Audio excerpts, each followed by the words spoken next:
अस्सलाम वालेकुम and welcome to 10th lecture of marketing research. और आज के लेक्चर में हम पढ़ेंगे मेजरमेंट स्केल्स के बारे में, इनके लेवल्स कौन कौन से हैं और इनकी मुख्तलिफ टाइप्स कौन कौन सी हैं। जी, स्केल की डेफिनेशन को हम 4 पॉइंट्स की मदद से समझ सकते हैं। सबसे पहले तो ये कि स्केल इज़ अ टूल, और ये टूल क्या करता है, ये मुख्तलिफ इंडिविजुअल्स को, अब यहाँ इंडिविजुअल से मुराद लोग भी हो सकते हैं और ऑब्जेक्ट्स भी हो सकते हैं, इनको ये प्लेस करता है डिफरेंट ग्रुप्स में या कैटेगरीज में। और ये जो डिवीज़न है वो किसी न किसी वेरिएबल की बेस पे होती है जिसको हम स्टडी करना चाह रहे हैं। मैं आपको 2 एग्जांपल्स देता हूँ। बिलफर्ज सर्फ एक्सेल जो कि एक प्रोडक्ट है, और यहाँ पे वो इंडिविजुअल्स में आएगी क्योंकि इंडिविजुअल्स में लोग भी आ सकते हैं और प्रोडक्ट्स या ऑब्जेक्ट्स भी आ सकते हैं। हम इस सर्फ एक्सेल की 2 कैटेगरीज या ग्रुप्स बना रहे हैं, एक 1 kg वाली पैकिंग है, एक हाफ kg वाली पैकिंग है। और ये जो 2 ग्रुप्स बने हैं वो एक वेरिएबल जिसे आप वेट कहेंगे उसकी बेस पे बने हैं, और ये जो वेट इसका किया गया है वो किसी न किसी वेइंग बैलेंस के ज़रिए किया गया है जिसे आप टूल कह सकते हैं। तो यूँ आप देखें कि वेइंग बैलेंस एक टूल है जिसने सर्फ एक्सेल को, जो कि एक ब्रांड या प्रोडक्ट है, उसको 2 कैटेगरीज या ग्रुप्स यानी 1 kg और हाफ kg वाले में डिवाइड किया है, और यहाँ पे जो वेरिएबल ऑफ इंटरेस्ट है वो वेट है। एक और एग्जांपल आपको देता हूँ। मुख्तलिफ इंडिविजुअल्स को हम जेंडर की बेस पे 2 ग्रुप्स में डिवाइड कर देते हैं, एक मेल्स हैं दूसरे फीमेल्स हैं। यहाँ पे वेरिएबल ऑफ इंटरेस्ट जेंडर है, इंडिविजुअल्स लोग जिन्हें डिवाइड किया गया, और मेल और फीमेल कैटेगरीज या ग्रुप्स हैं। अच्छा, एक इम्पॉर्टेंट चीज़ ये है कि बाज़ दफ़ा आपका जो वेरिएबल है वो एक फ़िज़िकल क्वांटिटी है, जैसे वेट एक फ़िज़िकल क्वांटिटी है, उस केस में टूल नज़र आएगा, वेइंग बैलेंस जो है वो हमें नज़र आता है। और बाज़ दफ़ा ये जो वेरिएबल्स हैं ये फ़िज़िकल क्वांटिटीज़ नहीं होती, जैसे जेंडर फ़िज़िकल क्वांटिटी नहीं है, या आपके जो इमोशंस हैं वो फ़िज़िकल क्वांटिटी नहीं है, उस केस में टूल का नज़र आना ज़रूरी नहीं। तो इन 2 एग्जांपल्स के ज़रिए मैंने बताने की कोशिश की कि स्केल क्या चीज़ है। अब इस स्केल के 4 लेवल्स हैं, एक नॉमिनल स्केल है, फिर ऑर्डिनल स्केल है, इंटरवल है और रेशो स्केल है। तो आगे हम इसकी डिटेल्स पढ़ेंगे। नॉमिनल स्केल सिंपली मुख्तलिफ इंडिविजुअल्स को कैटेगरीज में डिवाइड कर देता है और बस उसका काम ख़त्म हो जाता है। जैसे आप देखें कि जेंडर में लोगों की 2 कैटेगरीज बन गई, मेल्स और फीमेल्स, तो हम कहेंगे ये एक नॉमिनल स्केल है। इसी तरह से मुख्तलिफ जो कंट्रीज़ हैं वो क्रिकेट खेलते हैं, तो YCC के मेंबर्स हैं, जैसे पाकिस्तान, इंडिया, बांग्लादेश, ये कुछ एग्जांपल्स लिखी हुई हैं। तो ये मुल्कों को मुख्तलिफ कैटेगरीज में जो डिवाइड किया गया वो उनके क्रिकेट खेलने की बेस पे किया गया। सिमिलरली अगर एक कस्टमर का जो बाइंग क्राइटेरिया है वो हम देखें तो वो प्राइस, क्वालिटी, फीचर्स, पैकिंग कुछ भी हो सकता है। तो ये मुख्तलिफ कैटेगरीज हैं जिसकी बेस पे वो बाइंग डिसीजन करेगा। अच्छा, ये कैटेगरीज जो हैं वो म्यूचुअली एक्सक्लूसिव हैं। इससे मुराद है कि ये सारी कैटेगरीज एक दूसरे से डिफरेंट होंगी। जैसे मेल्स और फीमेल्स 2 बिल्कुल डिफरेंट ग्रुप्स हैं, पाकिस्तान और इंडिया 2 अलग अलग मुल्क हैं जो क्रिकेट खेलते हैं। इसी तरह से बाइंग क्राइटेरिया में प्राइस और क्वालिटी 2 डिफरेंट कैटेगरीज हैं बाइंग डिसीजन के लिए। नॉमिनल स्केल की मेजरमेंट के बाद जब हम स्टैटिस्टिकल एनालिसिस करते हैं तो वहाँ पे हम इसकी फ्रीक्वेंसीज लिख सकते हैं, हम इस पे मॉड कैलकुलेट कर सकते हैं और काई स्क्वायर अप्लाई कर सकते हैं। अगर आप कोई रिसर्च क्वेश्चनर देखें तो उसमें आपको नॉमिनल स्केल कुछ इस तरह से नज़र आएगा। जैसे पहला क्वेश्चन जेंडर के बारे में पूछा गया है, और दूसरा जो क्वेश्चन है वो किसी एम्प्लॉई से उसके डिपार्टमेंट के बारे में पूछा गया है, तो वो प्रोडक्शन, सेल्स या अकाउंट्स, किसी भी डिपार्टमेंट से उसका ताल्लुक हो सकता है। ये मुख्तलिफ कैटेगरीज हैं। स्केल्स की मेजरमेंट का दूसरा लेवल ऑर्डिनल स्केल कहलाता है, जो ना सिर्फ मुख्तलिफ इंडिविजुअल्स को कैटेगरीज में डिवाइड करता है बल्कि उनकी रैंकिंग्स भी करता है। मिसाल के तौर पे अगर पूछा जाए कि पाकिस्तान के पॉपुलेशन के लिहाज से टॉप 3 सिटीज़ कौन से हैं, तो आप कहेंगे कराची, लाहौर और फैसलाबाद। तो यहाँ पे आपको एक ऑर्डर या रैंकिंग नज़र आ रही है कि सबसे ज़्यादा पॉपुलेशन कराची की है, उसके बाद लाहौर की है, उसके बाद फैसलाबाद की। बज़ाते खुद ये सिटीज़ जो हैं वो कैटेगरीज़ हैं, लेकिन जब आपने इनकी रैंकिंग कर दी विद रिस्पेक्ट टू पॉपुलेशन तो अब ये ऑर्डिनल स्केल बन गया। ऑर्डिनल स्केल की मेजरमेंट के बाद हम इस पे मुख्तलिफ तरह की स्टैटिस्टिक्स अप्लाई कर सकते हैं, जैसे फ्रीक्वेंसीज हैं, मीडियन है, सेमी इंटर क्वार्टाइल रेंज है, या रैंक ऑर्डर कोरिलेशंस हैं। मैं आपको कुछ और एग्जांपल्स भी देता हूँ। जी, यहाँ पर अगर आप देखें तो मेल्स और फीमेल्स ये जेंडर वाइज दो कैटेगरीज हैं इंडिविजुअल्स की, तो ये नॉमिनल स्केल था। लेकिन अगर सवाल इस तरह से किया जाए कि आपकी एमबीए की क्लास में मेल्स और फीमेल्स की परसेंटेज क्या है, तो अब जिसकी परसेंटेज ज़्यादा है वो पहले नंबर पे आ गया, जिसकी कम है वो दूसरे नंबर पे आ गया। तो ये सिर्फ नॉमिनल स्केल नहीं रहा, बल्कि इसमें कुछ ना कुछ जो रैंकिंग है वो भी इन्वॉल्व हो गई, तो ये ऑर्डिनल स्केल बन गया। सिमिलरली हमने देखा था कि क्रिकेट खेलने वाले मुख्तलिफ कंट्रीज़ जो हैं वो एक कैटेगरीज़ हैं, इसलिए ये नॉमिनल स्केल में आते हैं। लेकिन अगर हम इनकी आईसीसी रैंकिंग्स जो है वो लिख दें कि पहले पे कौन सी टीम है, दूसरे नंबर पे कौन सी है, तीसरे नंबर पे कौन सी है और 10वें पे कौन सी है, तो अब ये ऑर्डिनल स्केल बन जाएगा। इसी तरह जो क्वालिटी, फीचर्स, प्राइस या पैकिंग, ये कस्टमर का एक क्राइटेरिया ऑफ बाइंग था। लेकिन अगर हम उसे कहें कि आपका जो प्रेफर्ड क्राइटेरिया ऑफ बाइंग क्या है, यानी सबसे पहले आप किस चीज़ को प्रेफरेंस देते हैं, फिर दूसरे नंबर पे किसे देते हैं, तीसरे नंबर पे कौन सी, तो अब यहाँ पे एक ऑर्डर या रैंक इन्वॉल्व हो गया, इसलिए ये एग्जांपल भी अब ऑर्डिनल स्केल की एग्जांपल बन गई। रिसर्च के क्वेश्चनर्स में ऑर्डिनल स्केल आपको कुछ इस तरह से नज़र आएगा, जैसे यहाँ पे दो एग्जांपल्स हैं। पहली एग्जांपल में किसी से पूछा गया है कि आपके ऑफिस में सबसे ज़्यादा इस्तेमाल होने वाले जो कंप्यूटर्स हैं वो कौन से ब्रांड के हैं, तो नीचे कंप्यूटर्स के बहुत सारे ब्रांड्स गिवन है। तो जो सबसे ज़्यादा इस्तेमाल होने वाला ब्रांड है उसको वो नंबर 1 कहेंगे, फिर जो दूसरे नंबर पे है उसको वो नंबर 2 कहेंगे, फिर तीसरा, चौथा, और जो इस्तेमाल नहीं हो रहा उस पर वो 0 प्लेस करेंगे। तो अगर सिर्फ कंप्यूटर के ब्रांड्स को देखा जाए तो ये कैटेगरीज हैं और ये नॉमिनल स्केल है। लेकिन अगर हम इनके यूज़ करने के एतबार से रैंकिंग्स कर देंगे तो अब ये ऑर्डिनल स्केल बन जाएगा। इसी तरह से एक मैनेजर हैं और उनको डिसाइड करना है कि हमने फैक्ट्री एक नई या प्लांट एक नया लगाना है पंजाब में और मुख्तलिफ शहरों की ऑप्शन मौजूद है, तो वो उनकी लोकेशन की सूटेबिलिटी देखना चाह रहे हैं कि सबसे बेहतर लोकेशन कौन सी है, वो नंबर 1 पे आ जाएगी, फिर दूसरी लोकेशन नंबर 2 पे आ जाएगी, एंड सो ऑन। तो ये जो सिटीज़ हैं बजाते खुद तो कैटेगरीज हैं और नॉमिनल स्केल है, लेकिन जब इनकी रैंकिंग्स कर देंगे तो ये ऑर्डिनल स्केल बन जाएगा। स्केल मेजरमेंट का तीसरा लेवल इंटरवल स्केल कहलाता है, और ये ना सिर्फ कैटेगरीज यूज़ करता है, रैंकिंग्स यूज़ करता है, बल्कि ये उनके दरमियान जो डिस्टेंस है उसकी बात भी करता है। मैं आपको एक सिंपल एग्जांपल देता हूँ। बिलफर्ज एक क्लास में जो टॉप 3 स्टूडेंट्स हैं किसी एग्ज़ाम में, तो स्टूडेंट्स बजाते खुद कैटेगरी हैं। अब इनकी जो रैंकिंग्स हैं या पोजीशंस हैं वो भी हमें पता है कि ये फर्स्ट पे है या सेकंड पे है या थर्ड पे है, लेकिन हमें इनके दरमियान जो इनके मार्क्स का डिफरेंस है वो नहीं पता। तो जब तक मार्क्स का डिफरेंस ना पता हो या जाहिर ना किया जाए ये ऑर्डिनल स्केल है। लेकिन अगर हम डिफरेंस भी बताएं कि पोजीशंस के साथ साथ इनके स्कोर्स में या मार्क्स में कितना डिफरेंस है, तो फिर वो इंटरवल स्केल बन जाएगा। हो सकता है कि जो पहली और दूसरी पोजीशन है उसके स्टूडेंट्स के दरमियान सिर्फ 1 नंबर का फ़र्क हो, और हो सकता है कि जो सेकंड और थर्ड पोजीशन है उसके दरमियान 15 नंबरों का फ़र्क हो। तो जब आप मार्क्स भी बता देंगे तो अब वो ना सिर्फ उनकी रैंकिंग्स बता रहा है बल्कि हर रैंकिंग के दरमियान जो डिस्टेंस है वो भी बता रहा है, तो इसे हम इंटरवल स्केल कहते हैं। अच्छा, इंटरवल स्केल जो होता है इसकी वैल्यूज़ के दरमियान एक कॉमन डिफरेंस होता है और इसमें ज़ीरो की कोई इंपॉर्टेंस नहीं है। ये 2 पॉइंट्स आपको आगे की एग्जांपल्स में समझ आएंगे।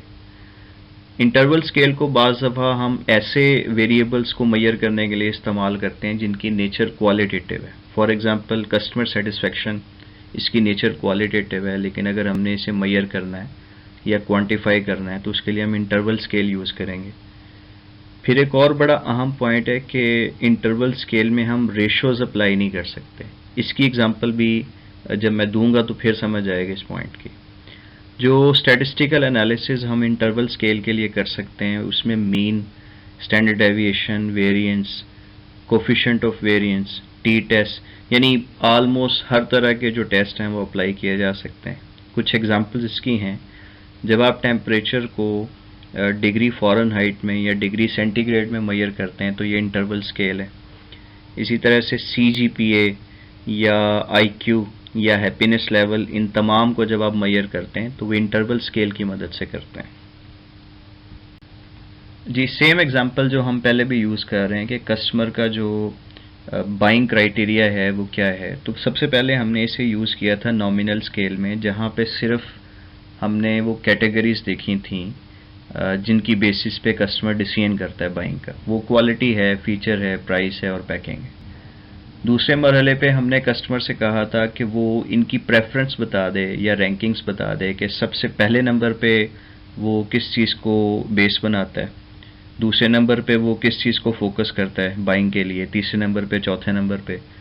तो जब हमने रैंकिंग्स यूज़ की थी तो ये ऑर्डिनल स्केल बन गया था। आप देख सकते हैं कि क्वालिटी सबसे पहले नंबर पे है, फीचर्स दूसरे पे हैं, प्राइस तीसरे पे। अब इसी सवाल को हमने एक और अंदाज में कस्टमर से पूछा। हमने उसे ये कहा है कि भाई 1 से लेके 10 तक का जो स्केल है, इस पे आप क्वालिटी को कहाँ पे प्लेस करते हैं, यानी कितने नंबर देते हैं, फीचर्स को कितने नंबर देते हैं, प्राइस को और पैकिंग को। तो आप देखें कि यहाँ पर कस्टमर ने क्वालिटी को 9 पर रखा है, स्केल 1 से 10, और जो फीचर्स हैं इसको, फीचर्स को उसने 6 पे रखा है, प्राइस को 5 पे रखा है, पैकिंग को उसने 3 पे रखा है। तो अब हमें ना सिर्फ जो कस्टमर के बाइंग क्राइटेरिया की कैटेगरीज पता चल रही हैं और उसके साथ उनकी रैंकिंग्स पता चल रही हैं, बल्कि हमें इनके दरमियान जो डिस्टेंस है उसका भी आइडिया हो रहा है। जैसे आप देखें कि क्वालिटी पहले पे है और फीचर दूसरे पे है, ये रैंकिंग है, लेकिन दोनों के दरमियान जो डिस्टेंस है वो 3 का है। ये डिस्टेंस कहाँ से है? क्वालिटी का स्कोर 9 था, फीचर्स का 6 था, डिफरेंस आप लेंगे तो वो 3 आ जाएगा। इसी तरह से फीचर्स और प्राइस के दरमियान जो डिस्टेंस है वो 1 का है, और प्राइस और पैकिंग के दरमियान जो डिस्टेंस है वो 2 का है। तो ये डिस्टेंस आने की वजह से अब ये सिर्फ ऑर्डिनल स्केल नहीं रहा, बल्कि ये एक इंटरवल स्केल बन गया। फिर एक और चीज़ आप देखें, राइट साइड पे जो 1 से 10 का स्केल हमने यूज़ किया है, यहाँ पर हर नंबर के दरमियान जो कॉमन डिफरेंस है वो 1 का है। कहीं से भी देख लें, 10 और 9 के दरमियान, यानी 2 कंसेक्टिव जो नंबर्स हैं उनके दरमियान कॉमन डिफरेंस 1 का है। ज़रूरी नहीं है कि ये 1 हो। हमने यहाँ पे 1 से 10 का स्केल यूज़ किया है, हम इसे 1 से शुरू करने की बजाय 5 से 15 भी कर सकते थे, हम इसे 90 to 100 भी कर सकते थे। यानी आप नंबर्स क्या रखते हैं ये मैटर नहीं करता। बिल्कुल ऐसे ही इसमें जो कॉमन डिफरेंस है वो हमने 1 का रखा है। ये 1 की बजाय 2 भी हो सकता है, 5 भी हो सकता है, 10 भी हो सकता है, उससे कोई फ़र्क नहीं पड़ेगा, लेकिन कॉमन होना चाहिए, यानी हर एक में जो डिफरेंस है वो सेम होना चाहिए।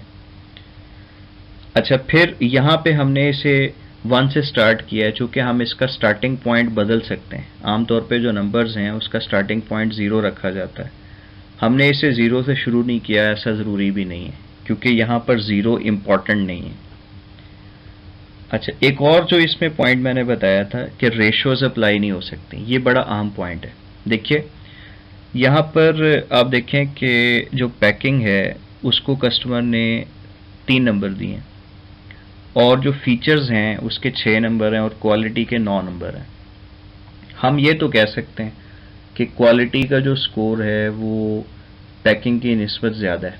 हम ये भी बता सकते हैं कि कितना ज़्यादा है, वो 6 पॉइंट ज़्यादा है, क्योंकि 9 में से 3 माइनस करेंगे तो 6 आएगा। लेकिन हम ये नहीं कह सकते कि क्वालिटी जो है वो पैकिंग की निस्बत 3 टाइम्स ज़्यादा है। यहाँ पे टाइम्स जो है वो रेशो को रिप्रेजेंट करती है, तो हम ये जुमला यहाँ पे नहीं कह सकते। इसी तरह से जो पैकिंग है वो 3 है, और जो फीचर्स हैं उसके 6 मार्क्स हैं, तो हम यहाँ पे ये तो स्टेटमेंट दे सकते हैं कि जो फीचर्स हैं वो पैकिंग की निस्बत कस्टमर उससे ज़्यादा इम्पॉर्टेंट समझता है, और कितना ज़्यादा इम्पॉर्टेंट समझता है, 3 पॉइंट्स हैं। लेकिन हम ये स्टेटमेंट नहीं दे सकते कि फीचर्स जो है वो पैकिंग की निस्बत डबल इम्पॉर्टेंट है या 2 टाइम्स इम्पॉर्टेंट है। या हम ये नहीं कह सकते कि जो पैकिंग है वो फीचर्स की निस्बत हाफ इम्पोर्टेंस रखती है। हम ये कहेंगे कि वो उससे कम है और 3 पॉइंट्स कम है। तो इसका मतलब है कि यहाँ पे रेशोज अप्लाई नहीं कर सकते। तो मैंने जो पॉइंट्स बताए कि एक तो कॉमन डिफरेंस है इसमें, जो कि इस केस में 1 है, ये कुछ भी हो सकता है। दूसरा ये कि इसमें स्टार्टिंग पॉइंट हमने 1 लिया है, it could be 5, it could be 10, it could be 100, कुछ भी हो सकता है। तो इसका मतलब है कि ज़ीरो की कोई इंपॉर्टेंस नहीं, क्योंकि ज़ीरो को आमतौर पे हम म्यार बनाते हैं स्टार्टिंग के लिए। और तीसरा ये कि हम इस पे रेशोज अप्लाई नहीं कर सकते। एक और एग्जांपल देखें, customer satisfaction with our brand. यहाँ पे हमने जो स्केल यूज़ किया है वो 1 से 9 तक है। 1 is disappointed, 5 is indecisive and 9 is highly satisfied. तो हमने मुख्तलिफ कस्टमर्स जो हैं उनसे हमारे ब्रांड के बारे में पूछा है, उनकी सेटिस्फेक्शन का लेवल। तो पहली बात तो देखें कि ये जो स्केल आपको नज़र आ रहा है ये मैंने 1 से स्टार्ट किया है। अगेन इसे आप 1 की बजाय किसी भी नंबर से स्टार्ट कर सकते हैं, उससे फ़र्क नहीं पड़ेगा, क्योंकि यहाँ ज़ीरो की कोई इम्पोर्टेंस नहीं है। दूसरी बात यह कि हर दो कंसेक्यूटिव नंबर्स के दरमियान जो कॉमन डिफरेंस है वो 1 है। जैसे 1 और 2 के दरमियान डिफरेंस 1 है, 2 और 3 के दरमियान भी 1 है, 7 और 8 के दरमियान भी 1 है। ये कॉमन डिफरेंस भी चेंज हो सकता है। तीसरी बात देखिएगा कि जो कस्टमर 1 है उसने 4 पे टिक किया है, और जो कस्टमर 2 है उसने 3 पे किया है, और कस्टमर 4 ने 2 पे टिक किया है। तो हम ये तो कह सकते हैं कि जो कस्टमर 1 है वो रिलेटिवली ज़्यादा सेटिस्फाइड है कस्टमर 4 की निस्बत। हम ये भी बता सकते हैं कि वो उससे 2 पॉइंट्स ज़्यादा सेटिस्फाइड है, लेकिन हम ये नहीं कह सकते ये उससे 2 टाइम्स सेटिस्फाइड, यानी अगेन रेशो का जो कॉन्सेप्ट है वो अप्लाई नहीं हो सकता। बिल्कुल ऐसे ही एक कस्टमर जो 7 है उसने 1 पे टिक किया है और कस्टमर 13 ने 9 पे टिक किया है। तो हम ये कह सकते हैं कि कस्टमर 13 कस्टमर 7 की निस्बत ज़्यादा सेटिस्फाइड है। और कितना ज़्यादा सेटिस्फाइड है, 9 में से 1 माइनस करें तो 8 पॉइंट्स वो ज़्यादा सेटिस्फाइड है। लेकिन अगेन हम ये नहीं कह सकते कि उससे 9 गुना या 9 टाइम्स ज़्यादा सेटिस्फाइड है। हम यहाँ पे टाइम्स की जो टर्म है या रेशो की जो टर्म है वो इस्तेमाल नहीं कर सकते। जी, एक और एग्जांपल आप स्क्रीन पे देख सकते हैं। ये भी इंटरवल स्केल है। इसमें बेसिकली 4 सवाल पूछे गए हैं और इन 4 सवालों की मेजरमेंट के लिए एक स्केल यूज़ किया गया जिसमें 5 कैटेगरीज और 5 पॉइंट्स हैं। ये 5 categories strongly disagree, disagree, neither agree nor disagree, agree and strongly agree बनती हैं। तो जो भी रिस्पोंडेंट है वो हर क्वेश्चन के सामने जहां मुनासिब समझे वो नंबर को टिक कर सकता है या सर्कल कर सकता है। तो यहाँ पर भी अगेन आप देख सकते हैं कि स्टार्टिंग पॉइंट 1 है, ये चेंज भी हो सकता है। कॉमन डिफरेंस इज 1, ये भी चेंज हो सकता है।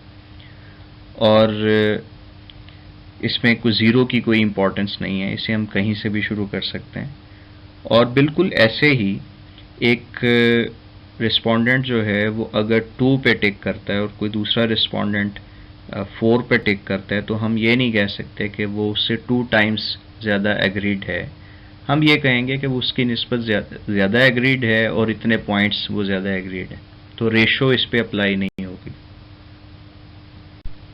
चौथा और सबसे कॉम्प्रिहेंसिव जो स्केल्स का लेवल है उसे हम रेशो स्केल कहते हैं। और ये आलमोस्ट इंटरवल स्केल जैसा ही है, सिर्फ इसमें डिफरेंस है कि कैटेगरीज भी होंगी, रैंकिंग्स भी होंगी, डिस्टेंस भी होगा और उसके साथ साथ रेशोज़ भी होंगी। जो रेशोज़ इंटरवल स्केल में नहीं थी वो रेशो स्केल में मौजूद हैं, इसी वजह से इसका नाम ही रेशो स्केल है। तो जो स्केल की वैल्यूज़ हैं उसमें कॉमन डिफरेंस के साथ साथ कॉमन रेशो भी आ जाएगी। और जब कॉमन रेशो आएगी तो इसका मतलब है कि ज़ीरो एक इम्पॉर्टेंट नंबर बन जाता है, बल्कि हमारा स्टार्टिंग पॉइंट ही इस केस में ज़ीरो होगा, हम चेंज नहीं कर सकते उसे। यहाँ पर जो स्टैटिस्टिकल एनालिसिस हर तरह के अप्लाई हो सकते हैं, उसमें मीन है, ज्योमेट्रिक मीन है, स्टैंडर्ड डेविएशन है, variance, coefficient of variance, T test या जितने भी टेस्ट हैं वो सारे अप्लाई हो सकते हैं। अब इसकी अगर आप एग्जांपल्स देखें तो जब आप टेम्परेचर को केल्विन स्केल में मेजर करते हैं, और डिफरेंस शायद आपको पता होगा कि जो फ़ॉरेनहाइट डिग्री है या सेल्सियस डिग्री है उसमें टेम्परेचर माइनस में भी हो सकता है, लेकिन जो केल्विन स्केल है ये स्टार्ट ही ज़ीरो से होता है, तो ज़ीरो इसका मिनिमम लेवल है, इसीलिए इसको रेशो स्केल कहा जाएगा। इसी तरह से weight, height, time, income, market share, ये सारे के सारे रेशो स्केल में आते हैं क्योंकि ये ज़ीरो हो सकते हैं, और दूसरा ये इनकी जो नेचर है वो क्वांटिटेटिव है इन तमाम वेरिएबल्स की। मैं आपको कुछ एग्जांपल्स देता हूँ। जी, पहली एग्जांपल में 5 पर्सन्स हैं A, B, C, D and ई, और इनकी जो इनकम है थाउजेंड्स में वो दी गई है। तो आप देख सकते हैं कि पर्सन ए जो है उसकी इनकम 30 है, बी की 50 है, सी की 100 है, ई की 150 है। तो अगर हम ए और ई की इनकम जो है इसको कंपेयर करें तो एक तो हम ये कह सकते हैं कि ई की इनकम ए से ज़्यादा है। हम ये भी कह सकते हैं कि ये उससे 120,000 ज़्यादा है। लेकिन इसके साथ साथ अब रेशो स्केल के तौर पे हम इसमें कह सकते हैं कि ये उससे 5 टाइम्स ज़्यादा है। ये जो टाइम्स की टर्म है ये पहले हमने इस्तेमाल नहीं की थी, तो ना सिर्फ ई की इनकम ए से ज़्यादा है बल्कि कितनी ज़्यादा है वो भी हम बता सकते हैं, वो 120,000 ज़्यादा है। और हम ये भी कह सकते हैं कि जो ई की इनकम है वो ए की इनकम का 5 टाइम्स है। सिमिलरली इनकी स्पेंडिंग्स भी गिवन है, तो जैसे आप देखें कि डी और सी, तो सी की जो इनकम है वो जो स्पेंडिंग है वो डी से ज़्यादा है, और कितनी ज़्यादा है, 60,000 ज़्यादा है। लेकिन उसके साथ साथ हम ये भी कह सकते हैं कि ये डी की निस्बत 4 टाइम्स ज़्यादा है, यानी रेशो का जो इस्तेमाल है वो भी कर सकते हैं। इसी तरह नीचे वाली एग्जांपल में देखें, 5 ब्रांड्स हैं, तो इनकी जो सेल्स हैं वो भी गिवन है और मार्केट शेयर भी गिवन है। तो जैसे ए की जो सेल्स हैं वो 23 लाख हैं रुपीज़ में, और ई की जो है वो 45 हैं। तो हम ये स्टेटमेंट दे सकते हैं कि ए की जो सेल्स हैं वो ई की सेल्स का ऑलमोस्ट हाफ है। इसी तरह मार्केट शेयर के हवाले से अगर आप बात करें तो जो डी का मार्केट शेयर है वो बी की निस्बत ऑलमोस्ट 5 टाइम्स ज़्यादा है। तो यूं रेशो स्केल में हम रेशोज़ जो है उनको भी मेंशन कर सकते हैं। एक और एग्जांपल नेक्स्ट स्लाइड पे देखते हैं। इस एग्जांपल में टूथपेस्ट के 6 ब्रांड्स हैं, A, B, C, D, E and F, और इनकी जो प्राइसेस हैं वो मेंशन्ड हैं। तो ये जो ब्रांड्स हैं बज़ाते खुद कैटेगरीज़ हैं, यानी अगर सिर्फ ब्रांड्स की बात की जाए तो ये नॉमिनल स्केल है, और अगर हम प्राइस वाइज इसकी रैंकिंग्स देखें तो सी जो है इसकी प्राइस सबसे ज़्यादा है तो रैंकिंग में ये सबसे पहले आ जाएगा, और ई की प्राइस सबसे कम है तो रैंकिंग में ये सबसे एंड पे आ जाएगा। रैंकिंग से ऐड करने से जो नॉमिनल स्केल है वो बन गया ऑर्डिनल स्केल। फिर आप देखें कि इनकी जो प्राइसेस हैं वो हमें डिफरेंस भी बता रही हैं। मिसाल के तौर पे ये जो 210 है सी ब्रांड की प्राइस और ए की जो प्राइस है वो 180 है, तो रैंकिंग में एक का डिफरेंस है। लेकिन अगर प्राइस के हिसाब से देखा जाए तो इसमें 30 रुपीज़ का डिफरेंस आ रहा। इसी तरह से जो ब्रांड ए और ब्रांड बी, रैंकिंग में ये एक लेवल का डिफरेंस है, लेकिन जो प्राइस में डिफरेंस आ रहा है वो 10 रुपये का आ रहा है। और ये जो हम इसमें डिफरेंस बता रहे हैं उसके साथ साथ हम इसकी रेशोज़ भी बता सकते हैं, बिकॉज कि ये रेशो स्केल है। मिसाल के तौर पे हम कह सकते हैं कि ए की जो प्राइस है वो ई की निस्बत 3 टाइम्स, उसकी 60 रुपये है, उसकी 180 रुपये है, तो 3 टाइम्स बनता है। इसी तरह से ई जो है वो डी की निस्बत उसकी प्राइस हाफ है, यानी 1/2 है। तो हम यहाँ पे रेशोज़ जो है उसकी मदद से भी बता सकते हैं। तो मुझे उम्मीद है स्टूडेंट्स कि आपको जो रेशो स्केल का कॉन्सेप्ट है वो क्लियर हो गया होगा। अगर आप रिसर्च क्वेश्चनर में रेशो स्केल देखना चाहें तो उसकी मैंने 3 एग्जांपल्स यहाँ दी हैं। मिसाल के तौर पे किसी से पूछा जा रहा है कि आपने कितनी ऑर्गेनाइजेशंस में पहले काम किया है, तो नंबर ऑफ ऑर्गेनाइजेशंस ज़ीरो भी हो सकती हैं अगर उसने पहले काम नहीं किया। ये 1, 2, 3, 5, 7 जितनी भी हो सकती हैं। तो इसका मतलब है कि ज़ीरो की इम्पोर्टेंस है यहाँ पे, इसलिए ये रेशो स्केल है। सिमिलरली जो किसी के बच्चों की तादाद पूछी गई है और उसको एज वाइज कैटेगरीज में पूछा गया है, तो हो सकता है कि किसी एज ग्रुप में उसके बच्चों की तादाद 0 हो और किसी में 1 हो और किसी में 1 से ज़्यादा हो। तो यूं ये भी रेशो स्केल बन जाता है बिकॉज के ज़ीरो इम्पॉर्टेंट है।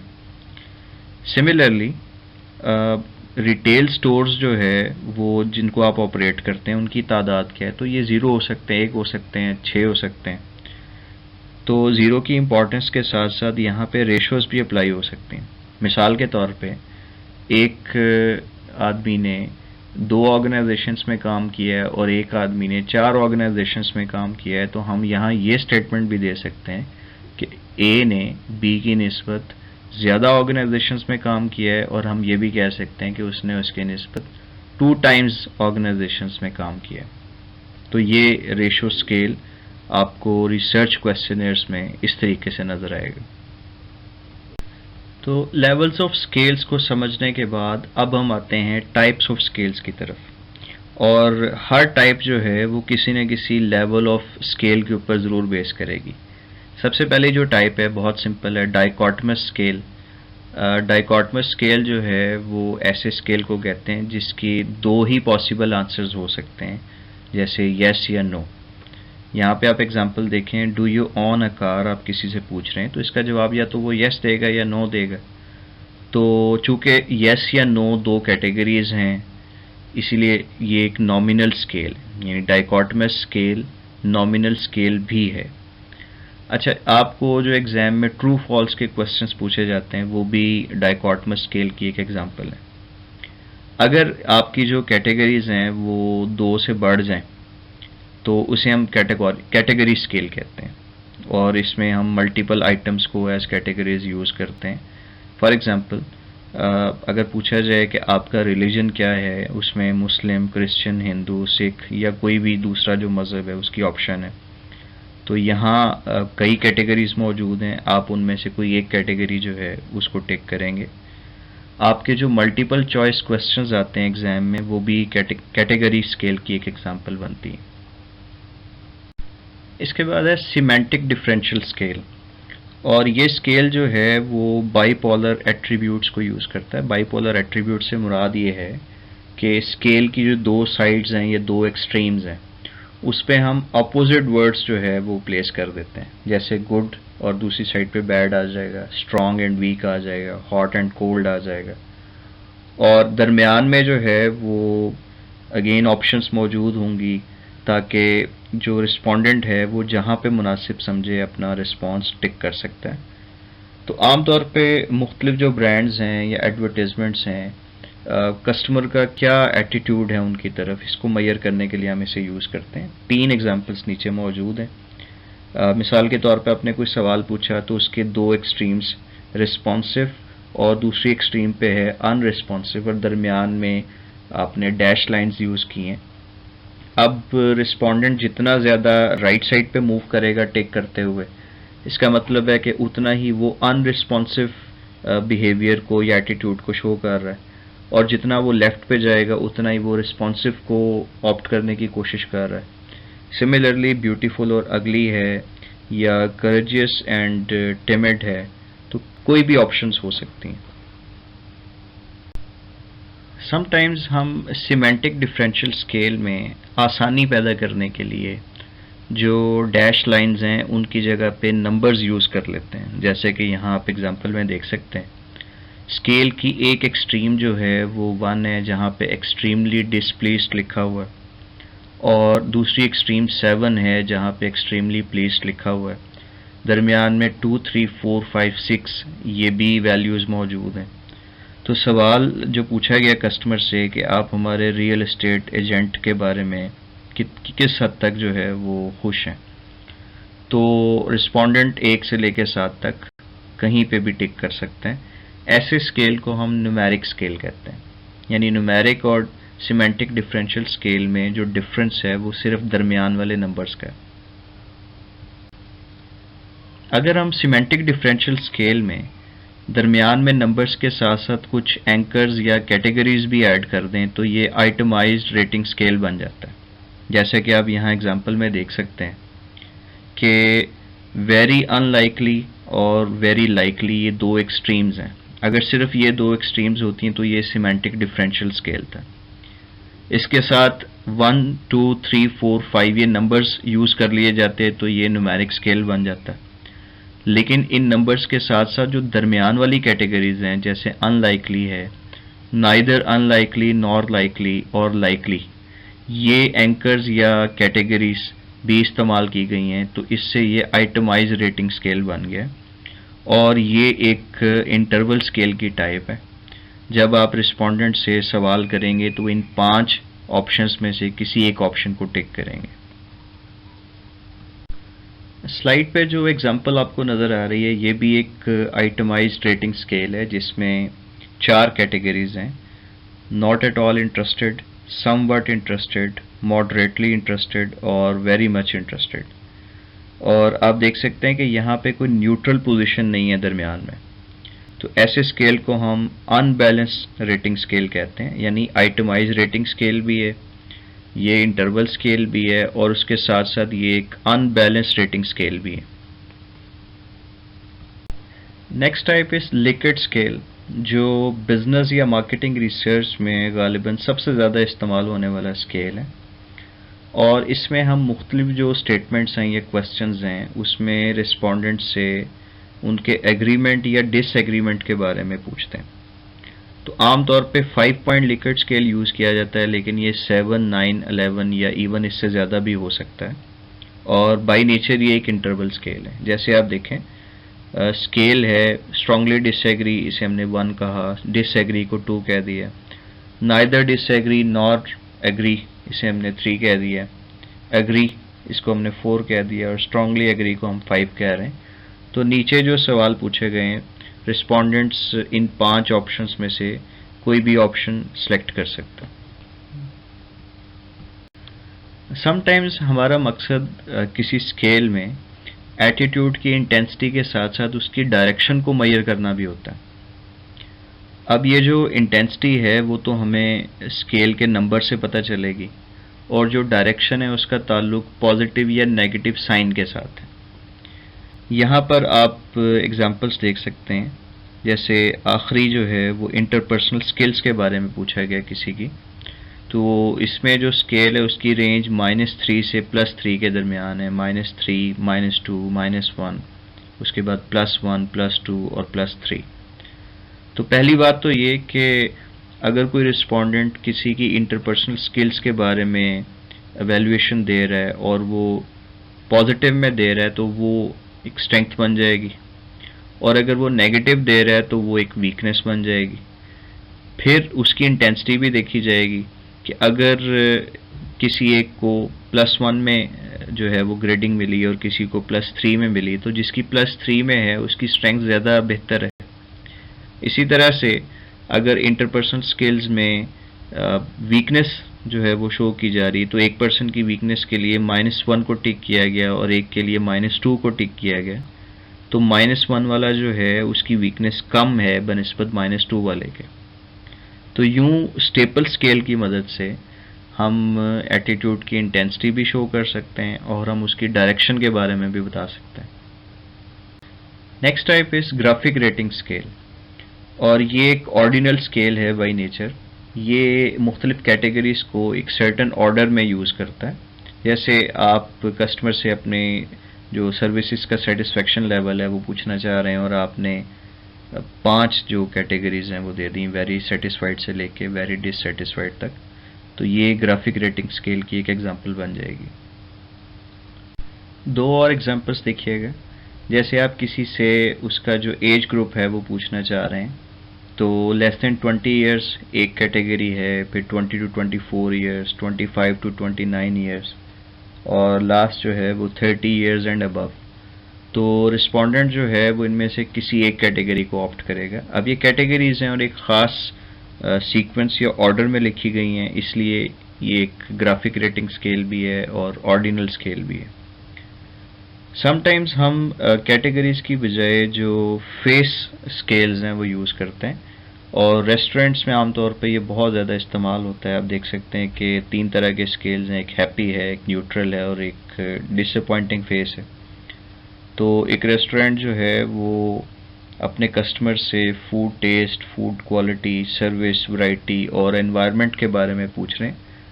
तो जो कस्टमर्स हैं वो इन फेसेस की मदद से जो भी अपने रिस्पॉन्सेज देना चाहेंगे वो दे सकते हैं। स्टूडेंट्स, अभी तक हमने जितनी भी स्केल्स की टाइप्स पढ़ी हैं वो नॉन कंपैरेटिव रेटिंग स्केल्स थे, यानी हम उसमें जो कैटेगरीज हैं उनको आपस में कंपेयर नहीं करते। लेकिन हमारे पास जो दूसरी एक रेटिंग स्केल्स की कैटेगरी है वो कंपैरेटिव रेटिंग स्केल्स हैं, जिसमें हम कैटेगरीज को आपस में कंपेयर करते हैं। तो ये निस्बतन सिंपल भी है और इजी टू यूज़ भी है, लेकिन इसकी अपनी कुछ लिमिटेशंस हैं। तो 3 तरह के जो कंपैरेटिव रेटिंग स्केल्स हैं वो हम यूज़ करते हैं। रैंक ऑर्डर स्केल है, फिक्स सम स्केल है और पेयर्ड कंपैरिजन है। रैंक ऑर्डर स्केल एक टिपिकल ऑर्डिनल स्केल है जिसमें रिस्पोंडेंट्स को मुख्तलिफ ऑब्जेक्ट्स दिए जाते हैं और कहा जाता है कि आप इनकी रैंकिंग कर दें अपनी पसंद के मुताबिक। जैसे यहाँ पे देखें कि केचप के 5 ब्रांड्स कस्टमर्स को बताए गए और उनसे कहा गया है कि आपको जो ब्रांड सबसे ज़्यादा पसंद है उसे आप नंबर 1 कर दें, फिर दूसरा, तीसरा, चौथा और 5वां। तो यूँ आपके पास इन ब्रांड्स की रैंकिंग्स आ जाएंगी। फिक्स सम स्केल मार्केटिंग और ख़ास तौर पे ब्रांडिंग में बहुत कॉमनली यूज़ होता है, और इसमें हम रिस्पोंडेंट्स को किसी ब्रांड के जो मुख्तलिफ एट्रीब्यूट्स हैं या फीचर्स हैं उसके बारे में स्कोरिंग करने के लिए कहते हैं, लेकिन उसके साथ साथ जो उसका सम है स्कोर्स का वो फिक्स कर देते हैं। जैसे आप नीचे वाली एग्जांपल में देखें, एक सोप है और उसके मुख्तलिफ फीचर्स बताए गए हैं, फ्रेगरेंस है, कलर, शेप, साइज़ या टेक्सचर ऑफ लेदर है, और इसके जो टोटल पॉइंट्स है वो हमने 100 रख दिए, और हमने हर जो रिस्पोंडेंट है उससे कहा कि आपने मुख्तलिफ फीचर्स को अपनी पसंद के मुताबिक मार्क्स देने, स्कोर देना है, लेकिन वो स्कोर जो है उसका सम 100 होना चाहिए। अब जाहिर है कि कस्टमर किसी फीचर को कम नंबर देगा, किसी को ज़्यादा देगा, या इक्वल भी हो सकते हैं। फ़ायदा हमें ये होगा कि मुख्तलिफ रिस्पोंडेंट्स जो है उन्होंने किस फीचर को सबसे ज़्यादा नंबर दिए, तो हमें पता चल जाएगा कि ये फीचर इस ब्रांड या प्रोडक्ट के लिए सबसे इम्पॉर्टेंट है। तो उसी की बेस पे हम अपनी जो मार्केटिंग कम्युनिकेशन है उसकी स्ट्रेटजी भी बनाएंगे और हमारी जो पोजीशनिंग है वो भी उसके मुताबिक बनेगी। अगर हम इसी स्केल को जो केचप के ब्रांड्स वाली एग्जांपल है उस पर अप्लाई करें, तो उसमें हमने मुख्तलिफ एट्रीब्यूट्स रखे थे, पैकेज डिज़ाइन है, फ्लेवर है, प्राइस, टेस्ट और इंग्रेडिएंट्स। तो इसका सम हमने फिक्स कर दिया था 100 पे। अब मुख्तलिफ लोगों ने मुख्तलिफ जो एट्रीब्यूट्स हैं उनको अपने अपनी पसंद के मुताबिक मार्क्स दिए। तो इस बेस पे जब हमने एनालिसिस किया डेटा के, तो 3 तरह के सेगमेंट्स हमें नज़र आ रहे हैं। पहला जो सेगमेंट है वो प्राइस कॉन्शियस है, क्योंकि सबसे ज़्यादा जो उसने स्कोर या वेटेज दी है वो प्राइस को दी है। दूसरा जो सेगमेंट है वो पैकिंग को देख रहा है, और तीसरा जो है वो टेस्ट कॉन्शियस है। तो यूँ हमें क्लियरली पता चल गया कि हमारा जो ब्रांड है उसमें 3 क्लियर सेगमेंट्स बनते हैं। तीनों के लिए हमने अलग अलग से एडवर्टाइजिंग या मार्केटिंग कम्युनिकेशन स्ट्रेटेजी डिज़ाइन करनी है। तीनों सेगमेंट्स के लिए हमने जो उनका मोस्ट प्रेफरेबल एट्रीब्यूट है उसको फोकस करना है, और उसी के मुताबिक हमारी जो पोजीशनिंग स्ट्रेटेजी है वो बनेगी। स्केल्स की जो लास्ट टाइप है वो पेयर्ड कंपैरिजन स्केल है, और इसमें हम ये करते हैं कि जो मुख्तलिफ ऑब्जेक्ट्स हैं उनको 1 on 1 बेसिस पे आपस में कंपेयर करते हैं, और उसी की बेस पे उसके स्कोर बनते चले जाते हैं।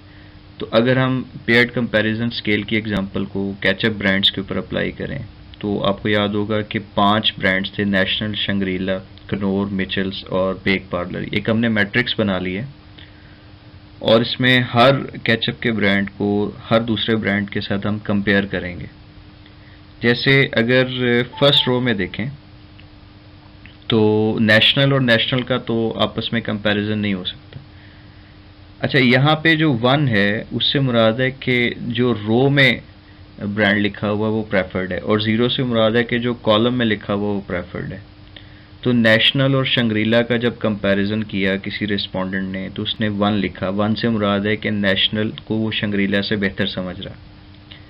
इसी तरह से नेशनल और कनौर का जब कंपैरिजन किया तो अगेन 1 आ गया, यानी नेशनल और कनौर में से वो नेशनल को बेहतर समझता है। इसी तरह नेशनल और मिचल्स में से वो नेशनल को, और बेक पार्लर और नेशनल में से भी नेशनल को बेहतर समझता है। तो जब आप रो वाइज इसके जो स्कोर्स हैं उसका सम करेंगे तो ये 4 आ रहा है। इसके बाद शंग्रीला जो है वो नेक्स्ट कैचअप ब्रांड है। नेशनल के साथ इसका कंपैरिजन ऑलरेडी हो चुका है, शंग्रीला के साथ शंग्रीला का कंपैरिजन हो नहीं सकता। फिर जब आपने इसे कनौर के साथ कंपेयर किया तो 1 से मुराद ये है कि जो लोग हैं, रिस्पोंडेंट्स हैं या कस्टमर्स हैं, वो शंग्रीला को कनौर की निस्बत ज़्यादा बेहतर कैचअप ब्रांड समझते हैं। लेकिन जब वो इसी शंग्रीला को मिचल्स के साथ कंपेयर करते हैं तो यहाँ 0 लिखा हुआ है, जिससे मुराद है कि वो मिचल्स को इससे बेहतर समझते हैं। तो यूं अगर आप इसको कंप्लीट करें और इसका जो स्कोर है वो देखें तो वो 2 बनेगा। तो पूरा जो टेबल है वो मुकम्मल करने के बाद इनके जो फाइनल स्कोर्स हैं वो हमें बता रहे हैं कि सबसे ज़्यादा जो लोग पसंद करते हैं जिस ब्रांड को, ज़ाहिर है ये हाइपोथेटिकली मैं बात कर रहा हूँ, वो नेशनल है, दूसरे नंबर पे मिचल्स आ रहा है, तीसरे पे शंग्रीला आ रहा है, चौथे पे कनौर आ रहा है, और 5वें नंबर पे बेक पार्लर। तो डियर स्टूडेंट्स, आज के इम्पॉर्टेंट लेक्चर में हमने देखा कि 4 लेवल्स ऑफ स्केल मेजरमेंट कौन से हैं, फिर स्केल्स की मुख्तलिफ टाइप्स कौन कौन सी हैं, उसमें नॉन कंपैरेटिव स्केल्स को भी हमने पढ़ा और कंपैरेटिव स्केल्स को भी हमने पढ़ा। Thank you very much.